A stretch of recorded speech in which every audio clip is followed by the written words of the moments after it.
Alors aujourd'hui, ce qu'on va voir très clairement, c'est un enjeu assez important pour les cabinets d'avocats notamment. Je ne sais pas pour toutes les professions, il faudrait que je regarde les déontos de chacun, mais je crois que c'est aussi le cas pour les notaires, c'est moins le cas d'ailleurs pour les experts comptables qui ont un peu plus de liberté.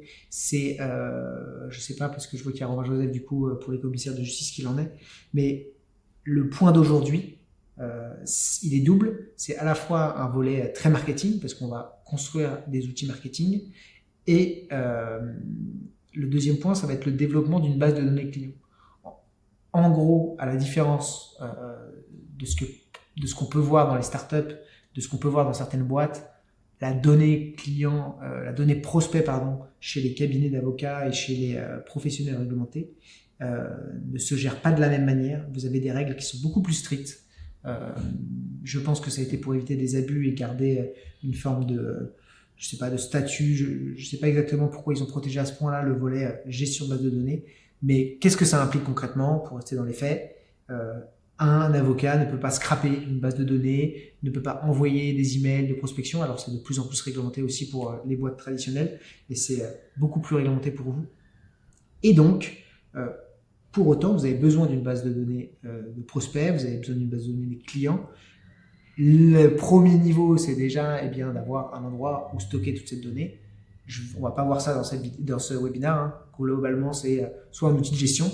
Moi, je vous invite à utiliser, j'en parlais sur LinkedIn il n'y a pas longtemps, un produit français pour être dans les clous côté RGPD, parce que ça va être de la donnée un petit peu sensible.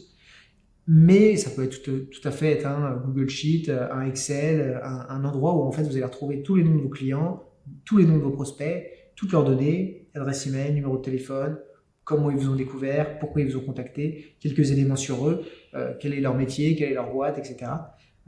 Moi, pour ceux qui veulent un outil qui est extrêmement efficace, donc pour des plus petites structures, vous avez soit un Notion, mais que je trouve un peu rugueux et qui est difficile à utiliser quand on ne connaît pas l'outil, soit un outil comme Pipedrive. Hein. Nous, c'est ce qu'on utilise en interne chez Orama, qui est un outil de base de données où vous avez un volet CRM, où vous allez pouvoir intégrer des contacts, des prospects, des affaires, c'est-à-dire savoir quand une personne est vraiment intéressée et la faire avancer sur des pipes, par exemple intéressée, envoie une proposition, valide la proposition, questionnaire de satisfaction, vous voyez, qui suit tout le long. Et en fait, ça va vous permettre de gérer vos prospects, et il vous faut un endroit où vous centralisez tout. Dans un premier temps, si vous n'avez rien, un Google Sheet, un Excel, où vous allez rassembler tous ces éléments-là. C'est important parce que en fait, toute cette donnée-là, elle vaut de l'or, dans un sens, parce que vous allez pouvoir mettre en place des actions marketing avec ces personnes.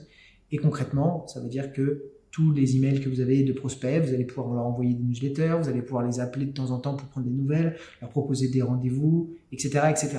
Mais puisque vous ne pouvez pas scraper des données, vous ne pouvez pas remplir cette base de données en 2 jours en allant récupérer une base de données par-ci par-là. Vous devez aller récupérer des emails par vous-même.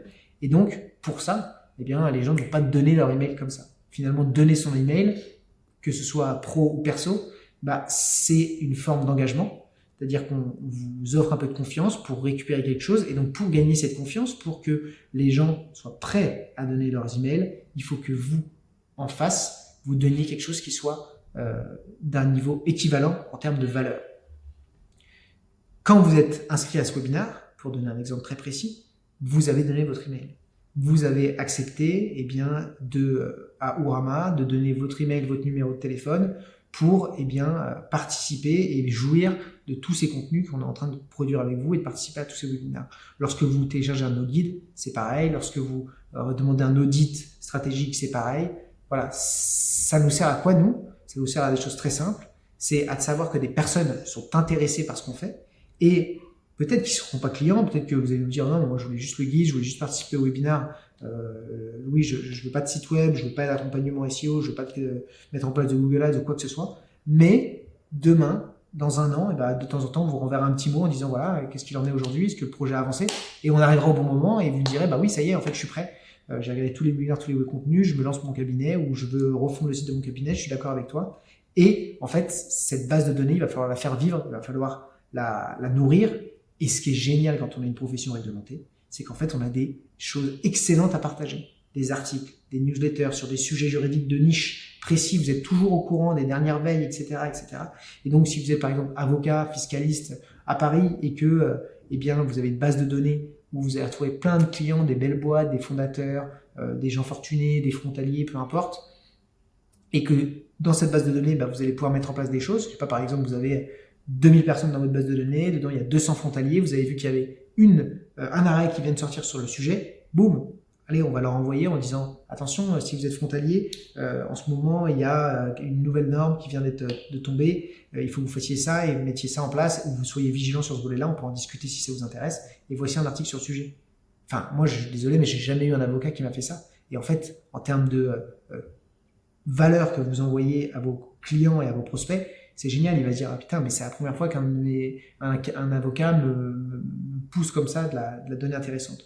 Mais aussi sur le plus court terme, c'est-à-dire en termes d'acquisition globale aujourd'hui, c'est de dire comment, grâce à l'audience que j'ai créée via mon LinkedIn, comment, grâce à mon site internet, comment, grâce à ma signature de mail, comment, grâce aux événements où je vais pouvoir essayer de récolter un maximum de données et qu'est-ce que je vais pouvoir proposer. Et donc, c'est ce qu'on va voir on va construire rapidement un petit lead magnet. Je vais vous montrer comment construire un contenu qui semble pertinent et qui soit à la fois beau et design, parce que si vous faites télécharger des choses à des gens et que derrière il y a une forme d'insatisfaction, par exemple moi demain vous me téléchargez un guide site internet, le guide il est horrible, on n'y comprend rien, c'est moche, ça n'a pas d'intérêt. Donc l'idée c'est de soigner un peu la forme, le fond vous l'avez, je vous le laisse pour vous, vous saurez mieux faire que moi pour créer un guide sur le droit fiscal. Et demain, étant deux, c'est qu'est-ce que je mets en place, globalement c'est une fois que ces personnes ont téléchargé, comment je les contacte, qu'est-ce que je leur envoie, qu'est-ce que je mets en place pour essayer de décrocher, en règle générale c'est l'objectif, un rendez-vous dans les 3-4 jours qui suivent, ou alors dans 1 an, dans 2 ans. Est-ce que c'est clair pour vous déjà sur ce volet sur un petit peu l'organisation? On va voir comment du coup créer ce lead magnet, comment l'intégrer, comment ensuite le paramétrer, comment l'automatiser et comment l'intégrer sur son site internet ou tout simplement le publier sur vos réseaux sociaux si vous n'avez pas de site web. C'est clair? Ça vous semble pertinent? Bon, si vous êtes là, j'imagine que oui. Parce que pour le coup, je l'ai bien expliqué en amont. Alors, l'étape 1, ça va être déjà de construire le lead magnet. Avant même de vouloir automatiser, etc. La première chose, c'est déjà de construire cet outil et de collecter la donnée. Une fois qu'on a collecté la donnée, pas obligé de tout automatiser, ça ne sert pas forcément à grand chose. Si par exemple on a 10 personnes qui téléchargent, avoir automatisé le flux de données pour 10 pélos, ça ne sert à rien. Donc, globalement, ce qu'on va faire, c'est déjà essayer de réfléchir à quel type de contenu on pourrait créer pour nos prospects. C'est pas toujours un guide. Vous voyez beaucoup de guides sur LinkedIn qui tournent, etc. C'est pas forcément un guide. Vous voyez, je vous donne un exemple un peu concret d'autre chose qui a été créée par Neria, une agence de recrutement, qui travaille avec moi, où elle accompagne les cabinets d'avocats dans leur recrutement. Et globalement, Eva, la fondatrice, elle a construit par exemple dernièrement un simulateur où lorsque les gens vont taper leur nom, prénom, ils vont donner leur rétro, etc. et des éléments sur leur salaire, et derrière ça va leur simuler une rétrocession nette de ce qu'ils vont pouvoir toucher entre ce qu'ils gagnent et ce qui va se retrouver dans leur compte bancaire. Vous voyez, ça, c'est pas du tout un guide. Pour autant, ça intéresse beaucoup de gens. C'est-à-dire, il y a beaucoup de jeunes collaborateurs qui ont envie de savoir combien ça va leur apporter à la fin de l'année, etc.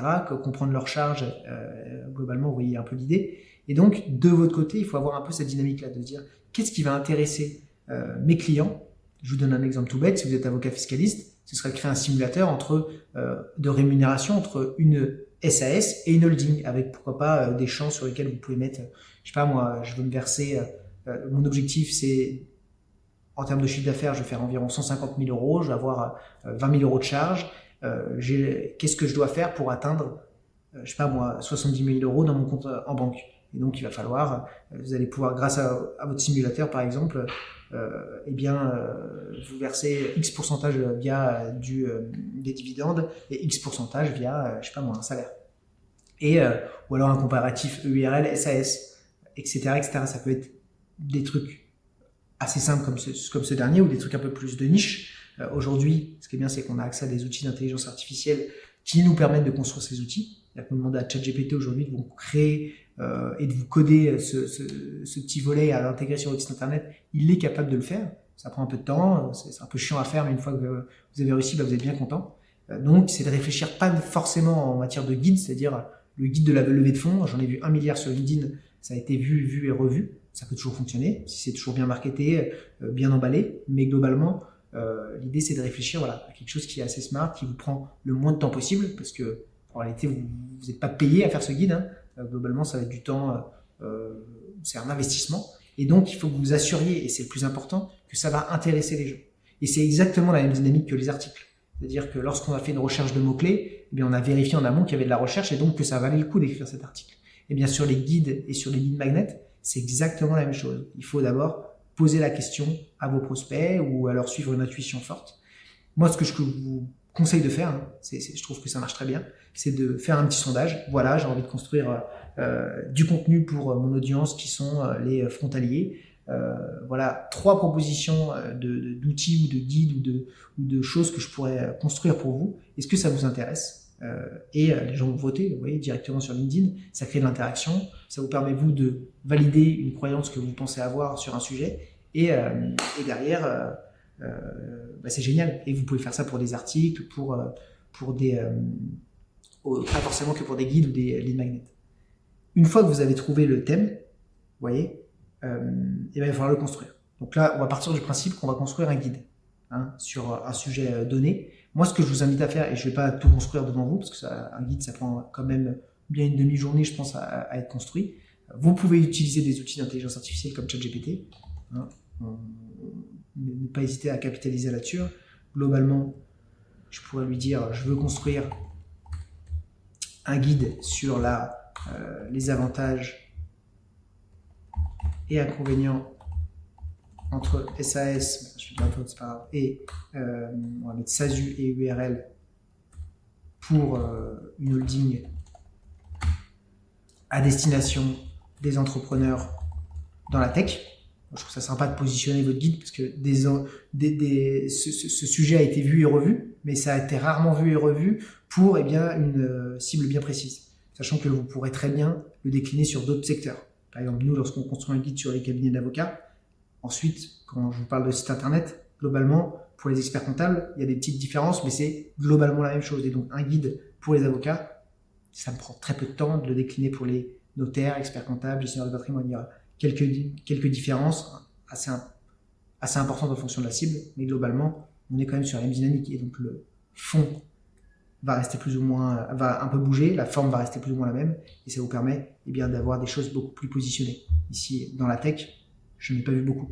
Ou dédié, je pense à Mathieu Paco qu'on a accompagné dernièrement, dédié au fondateur de logiciel SaaS.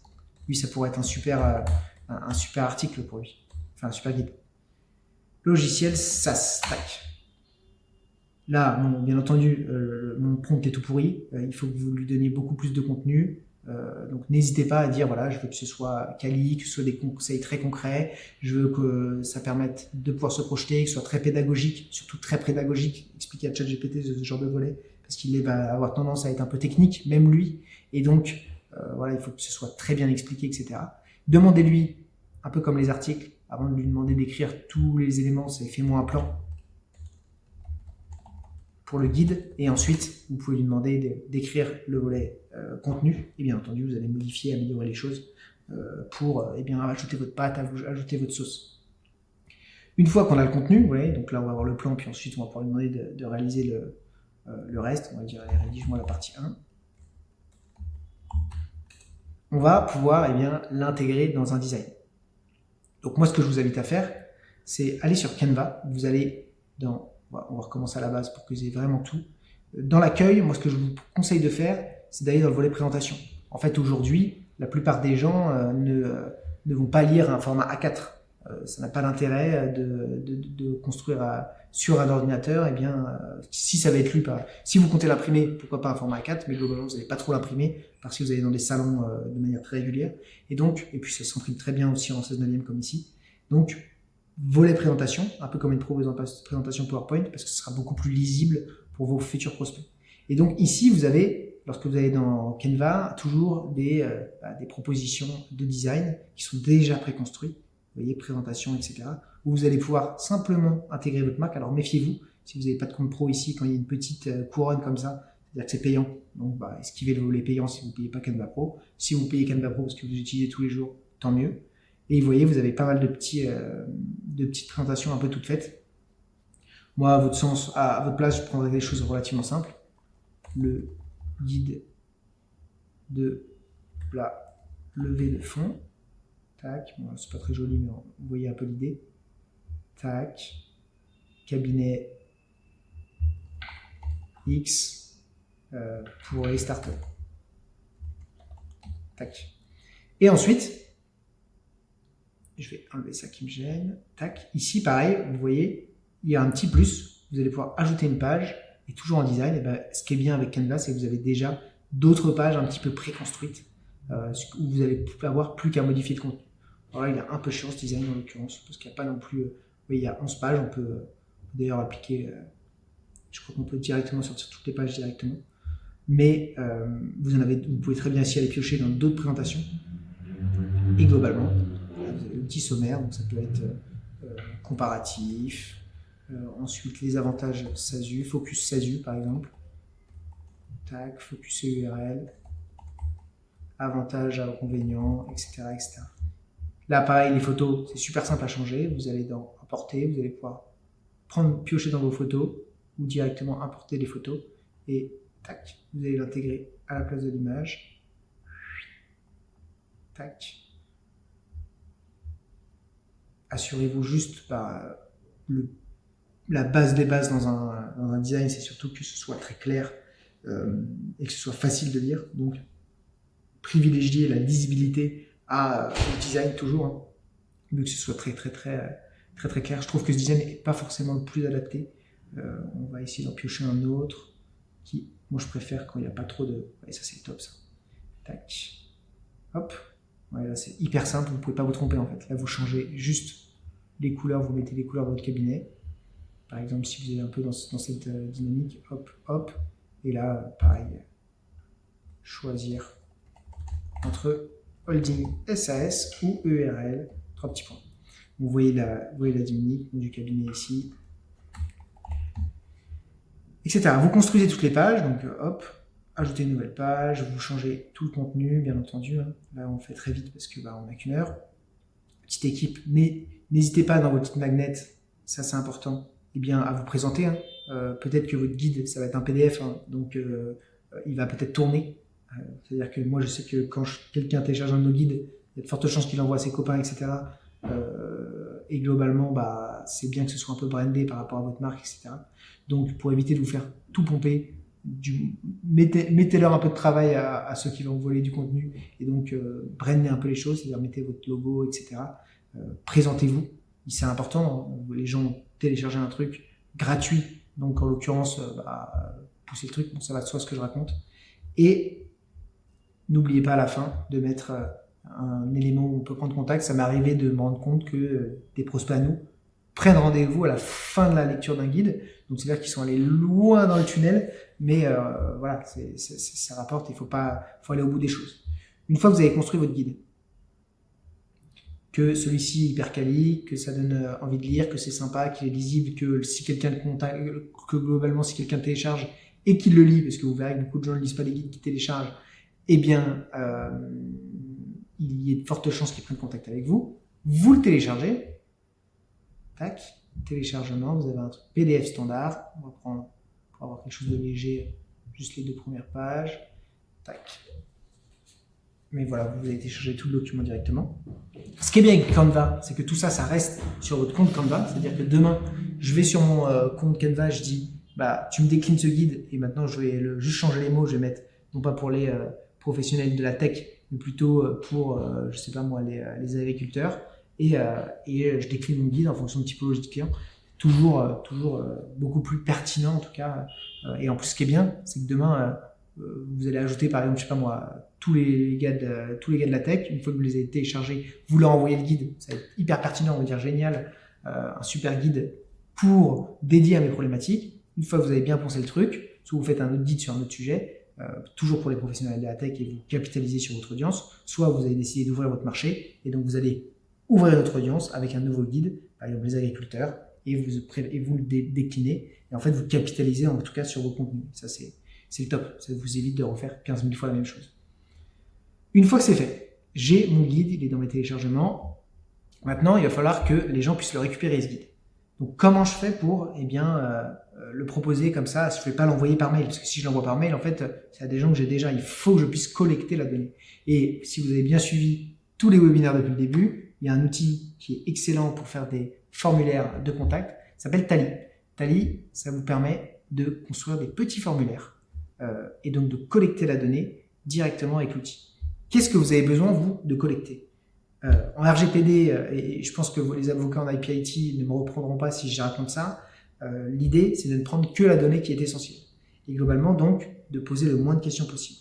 Mais c'est aussi une règle du marketing, c'est-à-dire que plus vous allez demander de la donnée à des gens, c'est-à-dire que si vous commencez à me demander mon numéro de sécurité sociale, etc., eh bien, moins il y a de chances que je télécharge votre guide. Et donc, il faut réduire au maximum la friction en posant le moins de questions possible. Pour autant, et il y a un mais à tout ça, si par exemple demain vous demandez par exemple, je sais pas, nous on avait fait un guide sur stratégie en fonction de votre situation. Et donc, on va aller dessus. Si vous allez sur ces stratégies avocat, je crois, un avocat, une stratégie, tac, vous pourrez le tester, c'est assez sympa. Eh bien ici, vous allez mettre, on pose plein de questions, et globalement, là pour le coup, il y a un intérêt déjà de notre côté à avoir tous ces éléments parce qu'on apprend plus de choses sur vous, mais aussi pour vous parce que ici ça va de soi, parce qu'on va construire une stratégie automatiquement, et en fait on a fait une API avec un prompt via ChatGPT qui sort des stratégies qui sont, franchement c'est super efficace et c'est assez impressionnant. Moi j'ai tendance à dire que le truc a plutôt raison en général une fois que vous recevez la stratégie. Bien entendu, il faut l'affiner, il faut l'adapter, mais globalement, là ça allait de soi que de poser beaucoup de questions et les gens n'ont pas de mal à nous donner tous ces éléments. Mais pour un guide, vous comprendrez là, en l'occurrence, pour un guide tout simple sur la levée de fonds par exemple, qu'il n'y ait pas forcément besoin beaucoup d'infos. Donc on va partir quand même sur le guide de la levée de fonds. Ici, tac, guide de la levée de fonds. Vous allez ici poser vos questions. Donc en fait, comme un peu Notion, vous mettez un petit slash et vous ajoutez les questions. Vous avez le choix entre plein de questions différentes. Par exemple, slash, je peux mettre une question simple, une longue question qui permet de faire une longue réponse, plusieurs choix, des checkbox, des drop-down pour proposer plusieurs propositions. Par exemple, nous, lorsqu'on demande votre métier, on met avocat, expert comptable, gestionnaire de patrimoine, etc. Et donc là, globalement, ce que je vais demander deux choses, nom et prénom, et les coordonnées. Donc un email,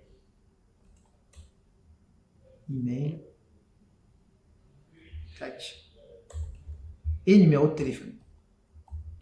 Moi, je vous invite quand même à prendre le numéro de téléphone pour une raison simple, c'est que un email, recevoir des emails, c'est assez classique, mais un numéro de téléphone, c'est vachement plus humain. Et si, par exemple, quelqu'un télécharge le guide de la levée de fonds, un infopreneur, qu'est-ce qui vous empêche de il faut l'appeler et lui demander, voilà, vous avez téléchargé notre guide, est-ce qu'il vous a plu, prendre la température, qu'est-ce que vous en avez pensé, etc. Ok, super, je l'ai trouvé super pertinent, en ce moment on est en train de lever des fonds, super, est-ce que vous êtes accompagné? Pas vraiment, écoutez, est-ce que ça vous intéresse qu'on se prenne un café pour en discuter à l'occasion? Vous voyez un peu la dynamique. Si vous faites un guide de la levée de fonds, ce qui serait intéressant, c'est justement de poser cette question de à quelle étape vous êtes dans votre levée. Tac. Et globalement, ici, ça peut être je réfléchis, j'ai même pas de boîte. Là, j'abuse sur le wording, l'idée c'est de faire quelque chose d'un peu plus sympa, mais je réfléchis, j'ai pas de boîte, on est en cours. C'est pour mes clients, par exemple, si c'est un cabinet de conseil qui va télécharger le truc et que vous cherchez des prescripteurs, ça peut être intéressant. Plutôt que se dire ça m'intéresse pas les gens qui viennent juste chercher de l'info pour d'autres clients, en réalité c'est un super vecteur de prescripteurs. On a beaucoup déjà de concurrents qui téléchargent nos contenus, mais vous pouvez avoir, mais on a aussi beaucoup de futurs partenaires et de partenaires qui ont téléchargé nos contenus. Tac. Une fois que vous avez posé toutes les questions qui vous intéressaient, ici vous avez d'ailleurs, je vais un petit peu plus loin, mais vous avez le volet un petit peu obligatoire ou non. Moi je vous invite quand même à rendre les éléments primordiaux obligatoires. Ici par exemple c'est pas primordial, donc on peut l'enlever. mais globalement, on est pas mal. Recevoir le guide, ça c'est le petit bouton à la fin. Et c'est tout, mon formulaire est construit. À partir de là, je vais pouvoir collecter directement la donnée sur mon Tally. C'est pas très pratique parce que c'est sur Tally directement, donc en fait vous allez retrouver dans Submission ici toutes vos submissions. On va prendre un exemple. Tac. Louis Gaillot, louis@orama.fr 06 80 Hop. À quelle étape je réfléchis, j'ai même pas de boîte. Boum. Quelqu'un a rempli le formulaire. Et vous, automatiquement, ici, vous allez avoir la submission. C'est pas très pratique parce qu'en fait, il faut tout le temps aller sur Tally et vous devez être tenu au courant. Mais ne vous inquiétez pas, c'est pour ça que Tally, c'est le top du top. Vous avez ici un volet intégration. Et donc, dans intégration, déjà, vous, dans les settings de votre élément, vous pouvez décider de recevoir un email de la part de Tally disant nouveau submission du formulaire guide sur la levée de fonds avec ici toutes les réponses. Donc, comme ça, vous êtes tenu au courant. Vous pouvez prendre le pli de l'appeler ou de l'appeler assez rapidement. Et vous pouvez aussi, si vous avez par exemple, je sais pas moi, Notion en CRM, Airtable si vous avez une base de données Airtable, Slack si vous utilisez Slack, ou bien un Google Sheet, eh bien, connecter ça automatiquement en natif. Nous, par exemple, en règle générale, moi, c'est connecté à mon Slack, ça veut dire que mes équipes, eh bien, sont tenues au courant dès qu'il y a un lead entrant, c'est-à-dire quelqu'un qui télécharge un contenu, on peut le rappeler, et souvent on a tendance à le rappeler assez rapidement pour eh bien, prendre la température, etc.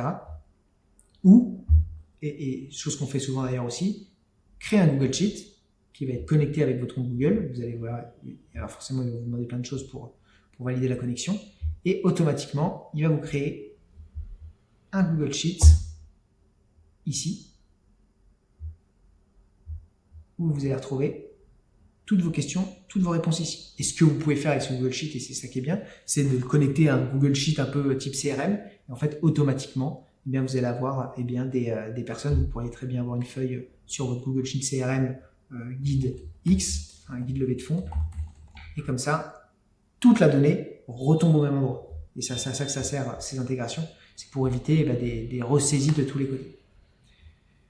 Une fois que ça c'est fait, vous avez intégré, vous avez déjà des premières automatisations qui sont faites. Je vais vous donner un petit tips sur déjà avant même d'aller dans des automatisations compliquées, c'est-à-dire parce que la personne elle vient de télécharger le contenu et donc derrière vous devez lui envoyer le contenu. Et pour vous éviter ce travail-là d'envoi de contenu, il y a deux manières de faire. Il y a la manière un peu pirate que je vais vous montrer qui pour moi fonctionne bien si vous êtes feignant et la méthode où on va au fond des choses et on va faire vraiment les choses hyper bien de A à Z. Si vous allez dans le deuxième volet, ce qui est bien, c'est que vous allez apprendre des choses et ça va vous ouvrir des nouvelles portes. Donc, votre curiosité va vous rapporter au fil de l'eau.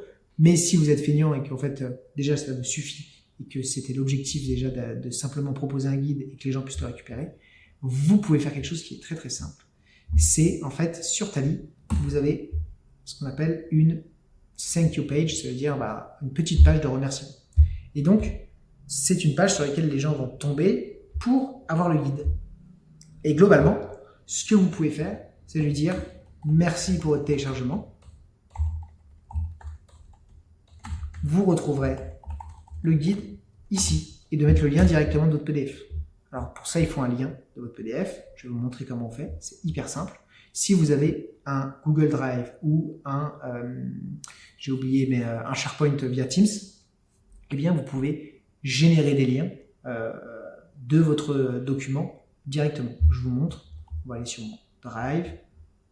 On va aller intégrer mon petit guide ici. Tac.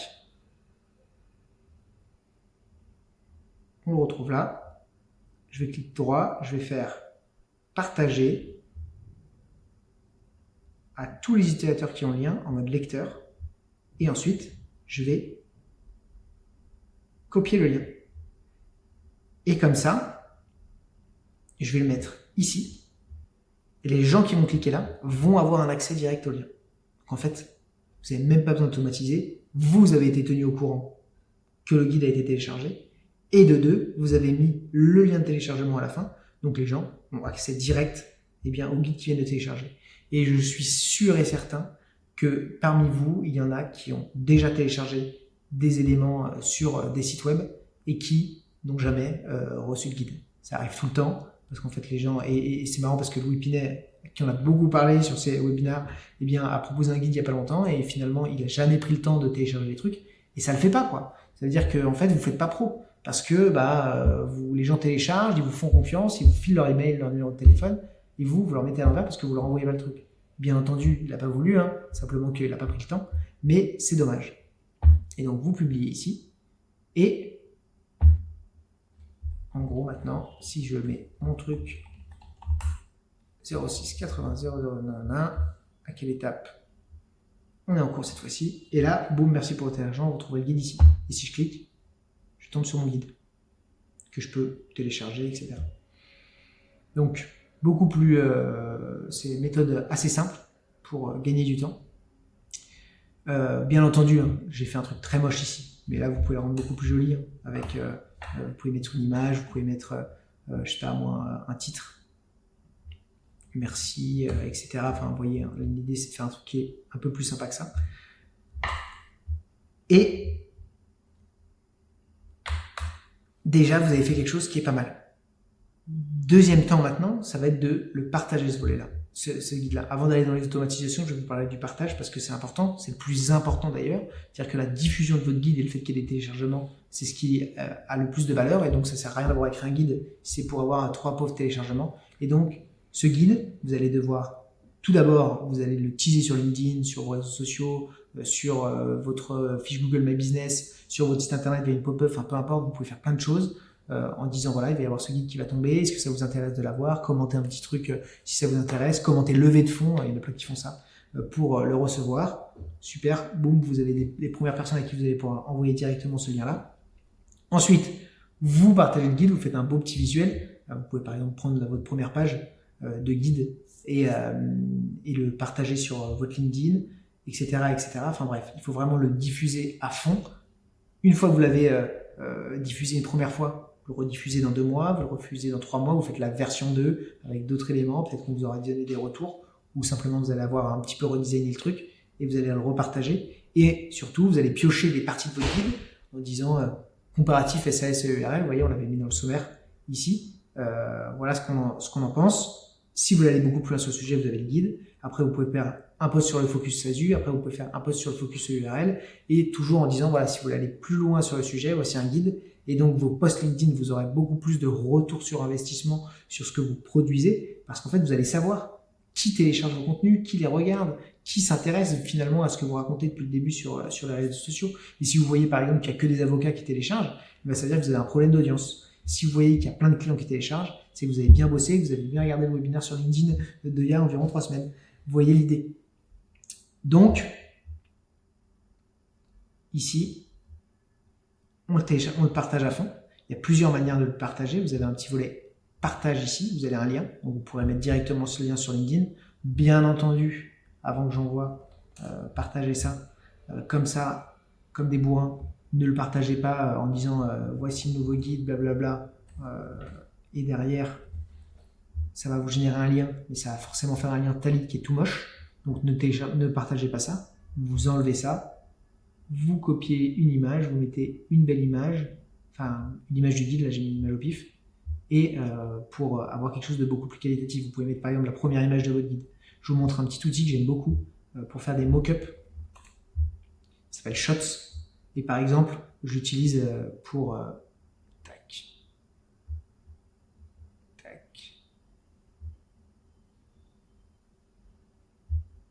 je l'utilise pour mettre par exemple un contenu, je vais essayer de trouver un contenu qui est pertinent. Tac, tac, tac, tac.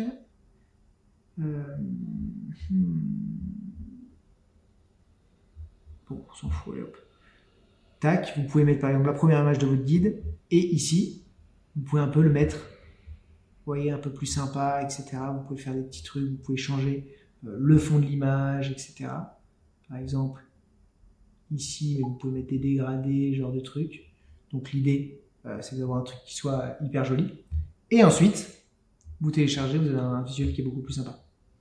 Bon, c'était un petit aparté sur la mise en valeur du guide. Une fois que ça c'est fait, Maintenant, on va aussi essayer de l'intégrer ailleurs que simplement via un lien. C'est-à-dire que vous pouvez tout à fait, par exemple, l'intégrer dans des articles. Je sais pas, vous avez écrit X articles sur la levée de fonds.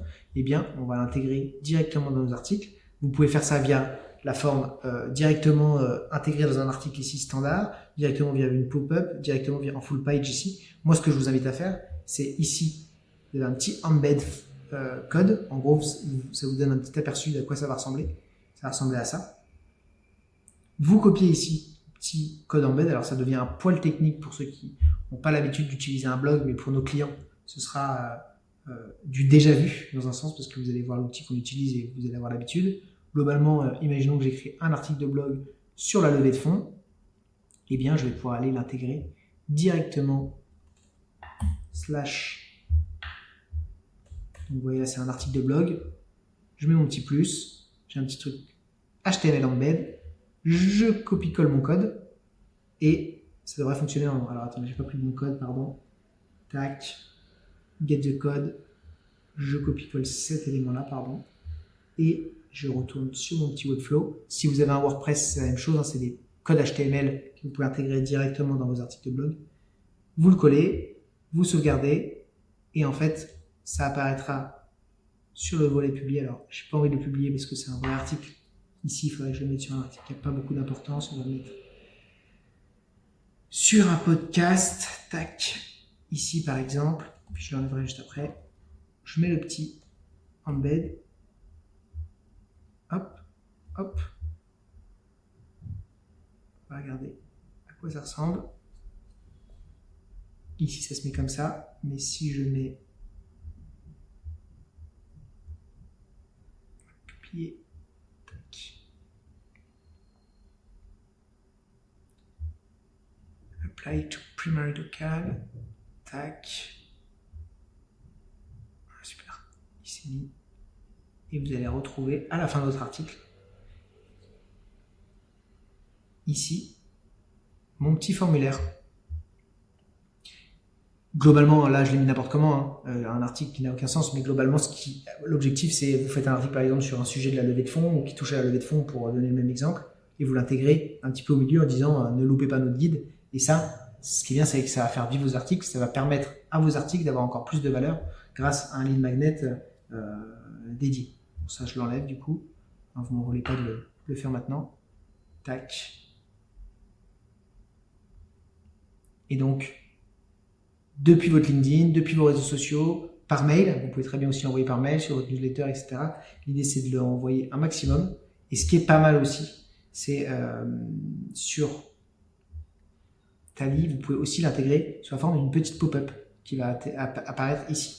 Et par exemple, vous pouvez très bien le mettre sur tous vos articles de blog, la petite pop-up guide de la levée de fonds, avec un petit peu plus de texte en dessous en disant voilà, vous pouvez télécharger notre guide sur la levée, et ça va apparaître sur certaines pages. Vous pouvez même choisir le temps que ça prend. Donc c'est assez bien foutu. Et la position, bon, là c'est un peu relou quand c'est au centre comme ça, mais vous voyez un peu l'idée. J'enchaîne sur le volet un petit peu plus technique. Alors j'espère que vous n'êtes pas trop perdu, qui est le volet automatisation. Globalement, c'est quoi? Ça va être d'envoyer un mail pour envoyer le contenu directement à vos prospects. Vous allez voir, c'est méga simple, mais il faut prendre le temps de paramétrer les choses, de faire des tests. Je vais vous montrer. L'outil d'automatisation qu'on utilise nous en interne et que vous allez voir est vachement bien, c'est Make. Make, ça permet de créer en fait des scénarios. C'est il se passe ça, donc il va se passer ça, ça, ça, ça. Par contre, vous avez des scénarios qui sont très compliqués, mais là, en l'occurrence, on est sur un scénario qui est très très simple. Vous avez un plan gratuit sur Make. Donc, si vous avez un ou deux guides et que vous faites que ça, ça ne vous coûtera rien. Si vraiment vous avez plein de guides et que vous voulez mettre en place plein d'automatisation au sein de votre structure, ça, ce sera payant, mais c'est vraiment pas cher. Je crois qu'on paye 100 € par an, donc même pas 10 € par mois, et ça nous fait gagner des heures et des heures. Donc, qu'est-ce que c'est globalement?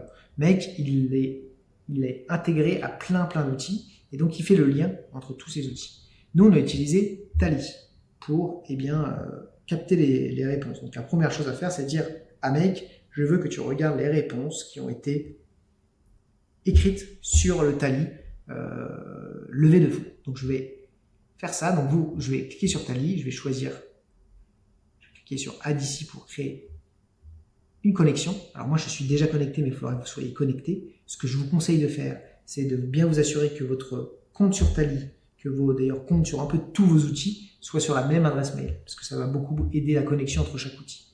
Et donc là, je me suis connecté sur mon adresse email. Ensuite, je sélectionne mon guide et je sauvegarde. Il va regarder, je sauvegarde ici, et ensuite, je vais faire la première automatisation. La première automatisation, ça va être d'envoyer un email.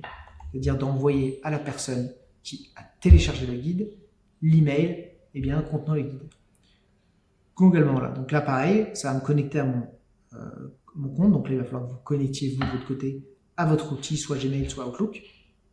Ici, je vais mettre la personne à qui je veux que ce soit envoyé. Donc, vous voyez ici, to. Donc, hop, vous avez ici les réponses du Tally qui apparaissent. Donc, nom, prénom, email, phone, à quelle étape vous êtes dans votre levée. Moi, j'ai besoin de l'email. Donc là, il va envoyer, grâce aux réponses du Tally, à l'email qui a été rempli. Ensuite, ici, c'est le sujet, donc c'est mon objet de mail. Donc là, ça va être guide, levée de fonds. Bien entendu, rendez les choses un peu sympas. Vous retrouverez ici, alors là, c'est le contenu du mail, vous retrouverez ici notre guide sur la levée de fonds. Alors, si vous le faites et que vous le mettez comme ça, vous allez voir, ça va vous envoyer un mail qui est tout moche, une petite ligne avec, et vous trouverez notre guide sur la levée de fonds, un peu comme on avait dans notre Tally tout à l'heure. Je vais reprendre le volet Tally. Tac. Je veux juste mon lien en fait Drive. Je reprends mon lien Drive. Copie le lien. Tac. Ici. Ce que je vous invite à faire ici, c'est de prendre le contenu, d'aller sur ChatGPT encore une fois, et de lui dire voilà, je vais envoyer par mail via une automatisation Make mon guide.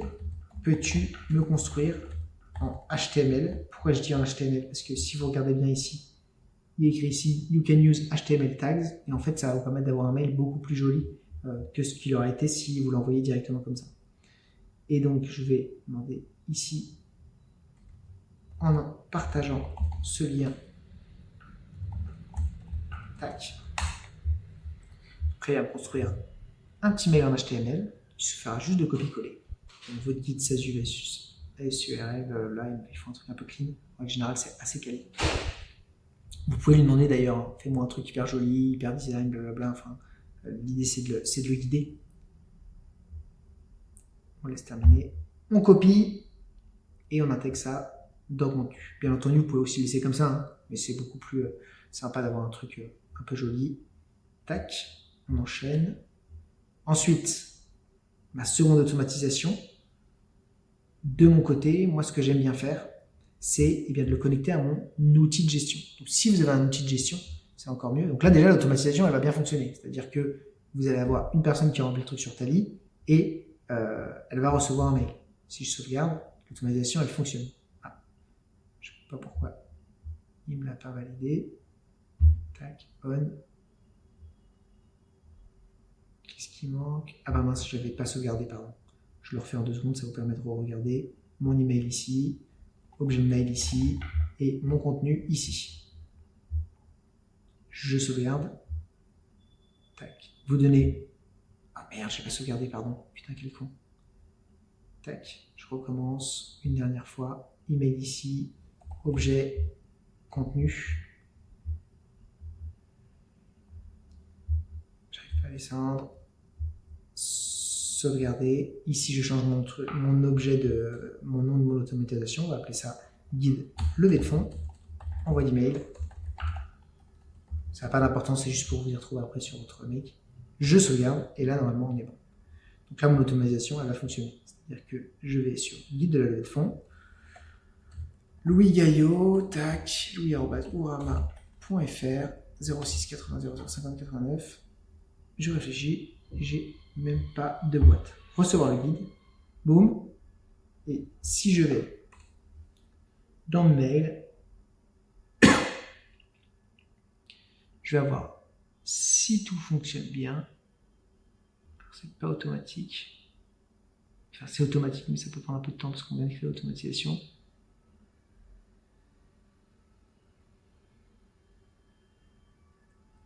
Est-ce que ça fonctionner. C'est pour ça que c'est important de tester.